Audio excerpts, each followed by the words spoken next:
Hey, so I hear you're going to the range. Awesome. You absolutely need to. As long as you own firearms, you need to practice. You going indoors? You going outdoors? Do you have everything you need? As you all know, I work at an indoor range, but I also belong to an outdoor range. And though the basics of shooting are the same no matter where you go, the rules are the same, the don't do's are also the same, but the equipment's a little bit different outdoor than indoor.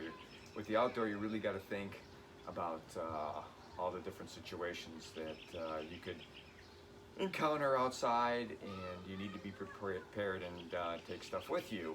Um, and that's what we're going to go over today is, are you prepared? And we're also going to talk about what to take with you based on the type of training that you have, or the training you want to do, or the classes that you're going to. Again, classes are really important to take also. From time to time during this video, we may get an airplane going overhead. Of course, they changed the pattern about an hour ago, so it's going to be real interesting. So, but let's talk about going to the range indoor. When you go indoor, obviously you're going to want to take firearms and ammo, especially if you live around where I live. At the range that I work at, you really don't want to buy the ammo there because you have a Cook County ammo tax. I know. Some of you are saying, what? Yeah, nickel center fire, penny rim fire per bullet goes to Cook County. Targets, bring your own targets. You can also, obviously, you can buy anything you want at the range. You can rent eyes, ears, you can buy your targets, buy your ammo, rent your firearms and all that kind of stuff. But if you own them, bring them with, and train with what you own. And, you know, if you want to rent and try some other ones out, that's really a good idea. To do that, again, you know, eyes and ears, probably a minor cleaning kit. You're going to want a, you know, like screwdriver, small repair kit as well, first aid kit. So many times I've looked for band-aids for people and stuff like that, and I've had to take it out of my own kit. This is actually my range bag where I work. It's got eyes, ears, band-aids, antiseptic. Also has extra eyes, extra ears, and a few other things that I need to do my job at the range. A couple other things you might want to bring with you if you are training it: a trauma kit for you and or to help other people. Markers. So many times people ask me for markers because they're marking the holes and stuff like that because they're changing their ammo, or somebody else is shooting and they want to use the same target. So yeah, notepad. If you are a member, remember a range ID. It's really important to have. So you can get in. Where I work, it's just your driver's license. Rifle rest or sandbags if you need them, and a stool if you want to. We have some people that bring their own nice comfy stools in to sit down by the range.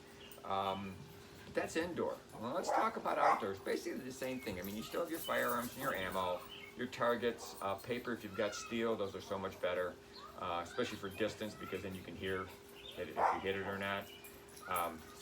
Shadow, one of my dogs, are chasing another dog. Again, eyes, ears, extra eyes and ears. Always bring extra eyes and ears. If you have noise canceling or noise reduction, extra batteries. 2 sets of extra batteries, because you know what's going to happen. You're going to use the one set and you're going to forget to put another set in there later on. Especially outdoor cleaning kit, especially if you have a new rifle. Here comes the airplane. First aid kit, trauma kit, really important in case something malfunctions with your firearm and you get hurt, or somebody else gets seriously hurt or shoots themselves. Writing utensils, markers, again, notepad, range ID. The outdoor range, you have to have an ID, you have to have a card to let yourself in. Rifle rest, sandbags are always good. Now, let's get into something above and beyond. Water, snacks, and lunch. Really important. I always take clays with me, whether I have my shotgun or not. Outdoor range kit, which I'll show you. A bench towel. A lot of our benches are concrete, so you want to throw a towel down or something so you're not scratching up your firearm. Spotter scope if you own one, always nice. A hat, and bug covers are kind of nice sometimes. The hat goes on, and then the kind of like a beekeeper kind of thing. And you always want a knife with you too. It's always good to have.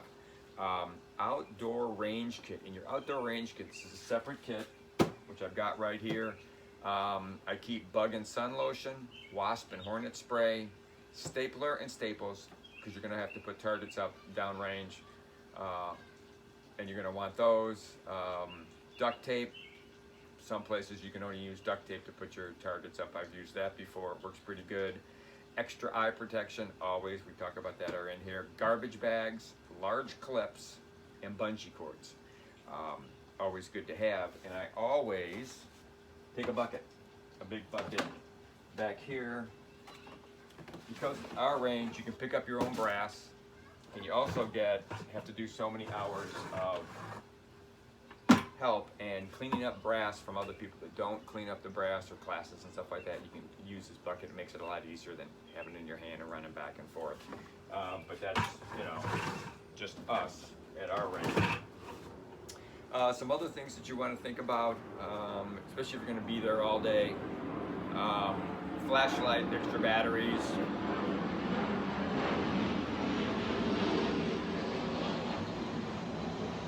Rain gear for you, and a tarp for your weapons. Because if you have, firearms, not weapons.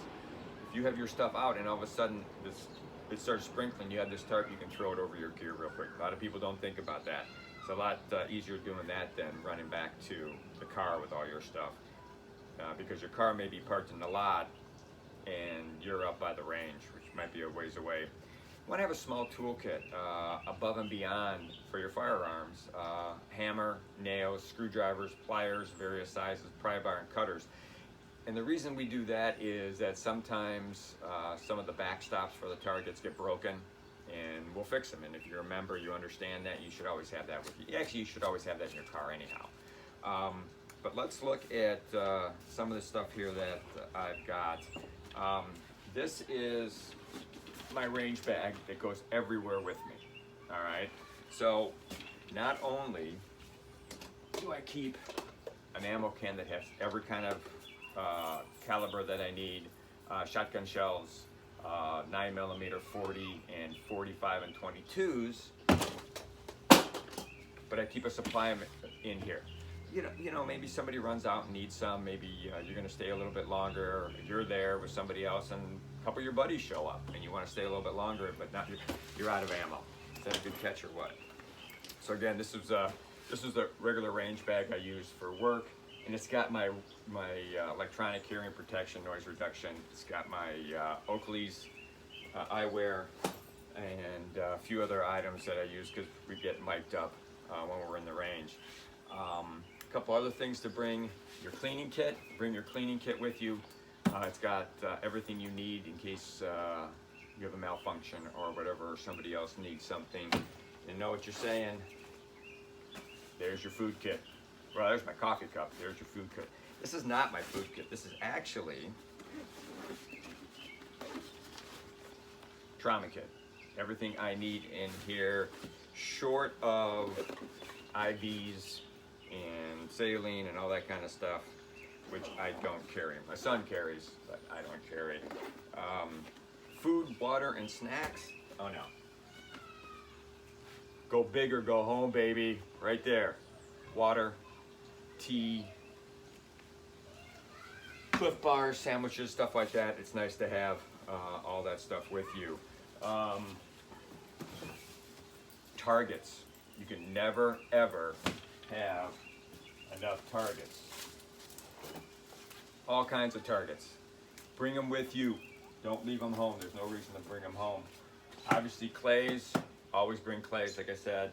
I normally bring my 2 different types of shotguns, my pistols, a couple different rifles with me because, like, again, I don't know who I'm going to see. I don't know what I'm going to do. I don't know who I'm going to run into. So we did that. A couple other things.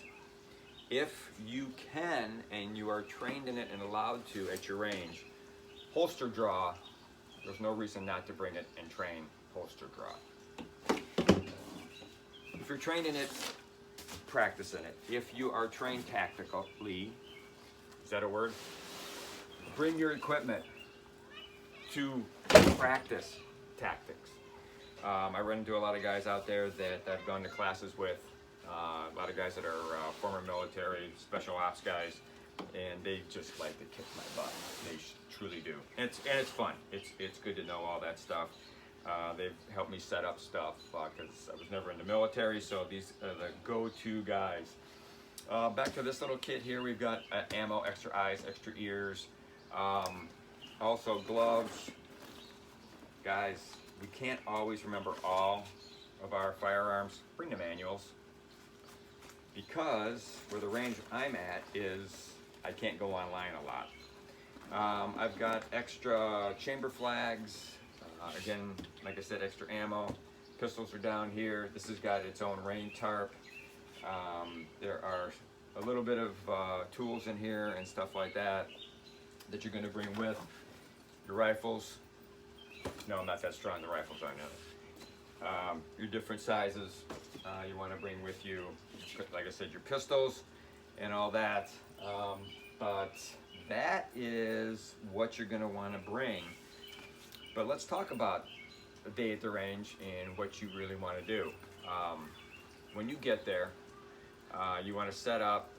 Don't, especially indoors, don't overload your bench. Don't be that guy that's got every single pistol that he owns out on the bench. Doesn't make any sense. Stuff gets in the way, stuff falls, and then we have all kinds of problems.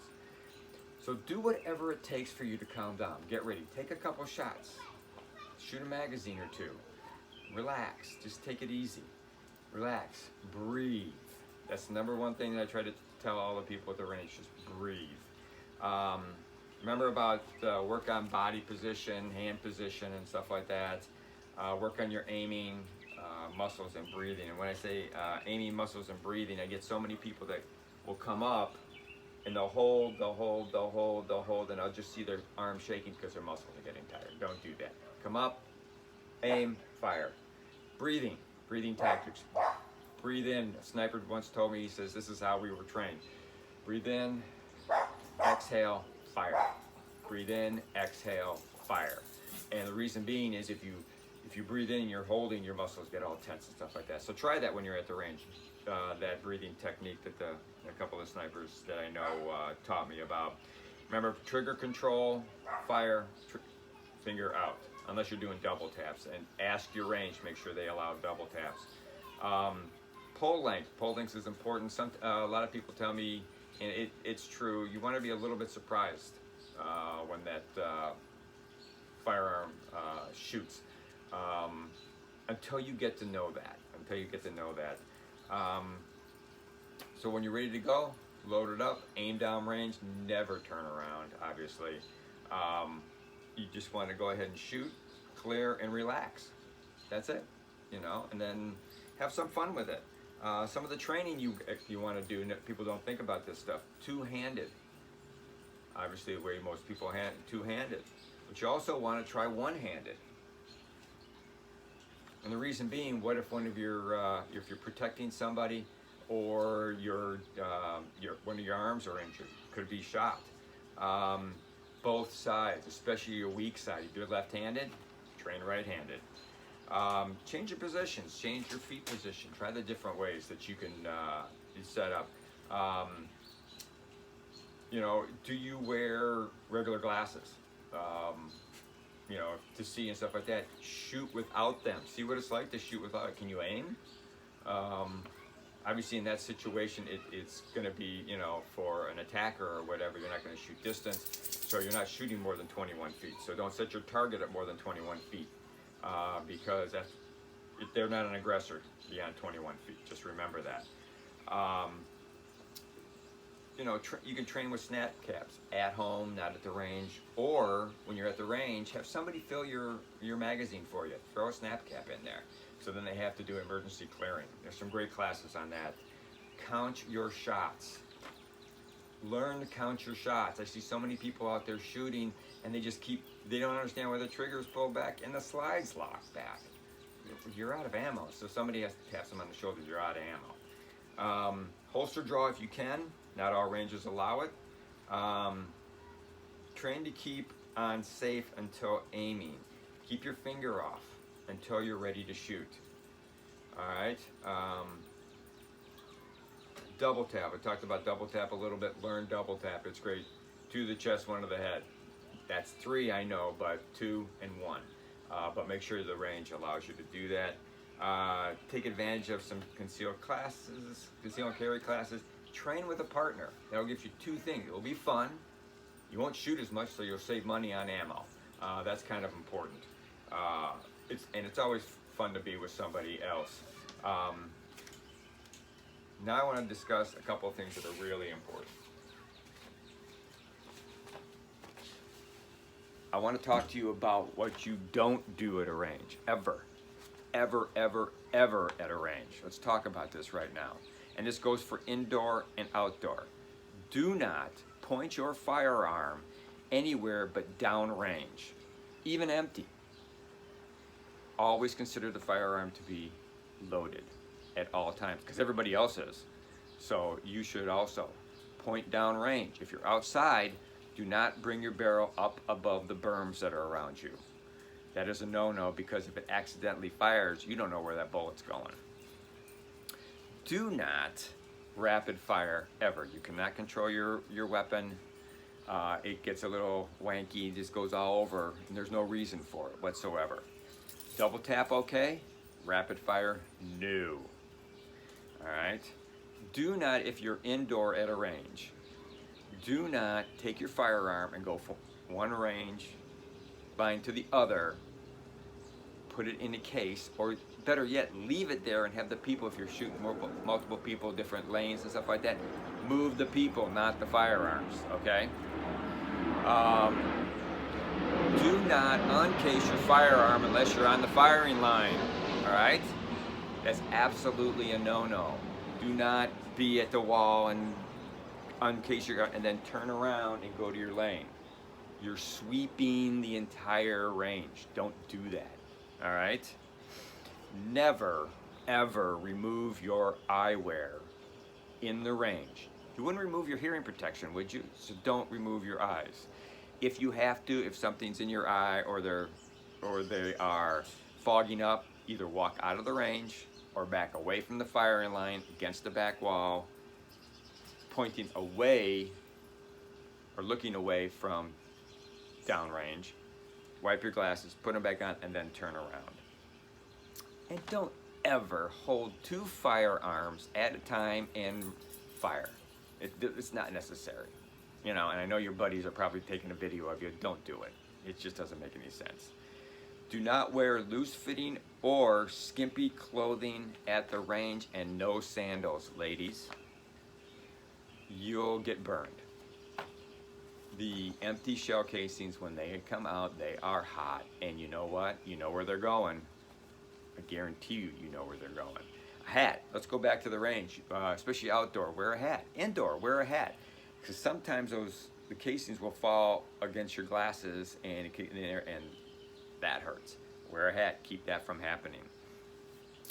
Never, ever cross your thumbs. When you do not cross your thumbs when you're holding your firearm. Thumbs on one side, left-handed, right-handed. That slide comes back and it will cut you. I run out of Band-Aids all the time at the range. Do not shoot from the hip. And I don't care if you have a shockwave or what. Do not shoot from the hip. Aim. Aim, aim, aim all the time. Know where you're aiming. Know what's behind where you're aiming. And don't holster draw unless you're allowed to. So this was going to the range, a day at the range. We're going to have these lists put on now that I have a new laptop. We're going to put a list video together so you can actually look at some of this stuff online. So, but that's it. Hope you enjoyed this video. Hope this made you remember a few things for those of you guys that have been going to the range, and ladies have been going to the range for years. And I hope it helped people that have never been to the range. If you've never been to the range before, the range safety officer is not an instructor. He's just there to help and keep you safe. Get an instructor. find an instructor. It's not that expensive. I know where we are, it's like about it's about $99 for 2 people for 2 hours. Learn your firearm, learn how to shoot, learn what's good for you. It's really important. It keeps you safe. And as far as prepping goes, prepare all your stuff in advance. Know what you have. Keep an inventory. We had an inventory video, maintenance overload video, talked about inventory.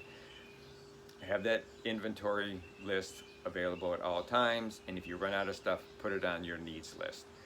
It's just basic common sense. So that's it. Hope you enjoyed it. Hope you guys have a good week. And let me back up a little bit. If you liked our video, please like it. Pass it on to other people, and hopefully if they're not subscribers, they'll become subscribers, because then you automatically find out about these videos. And like I've always said, be prepared to count on yourself for up to 72 hours, because even the federal government will tell you that, and local government. But other than that, prep like your life depends on it, because we all know it really does.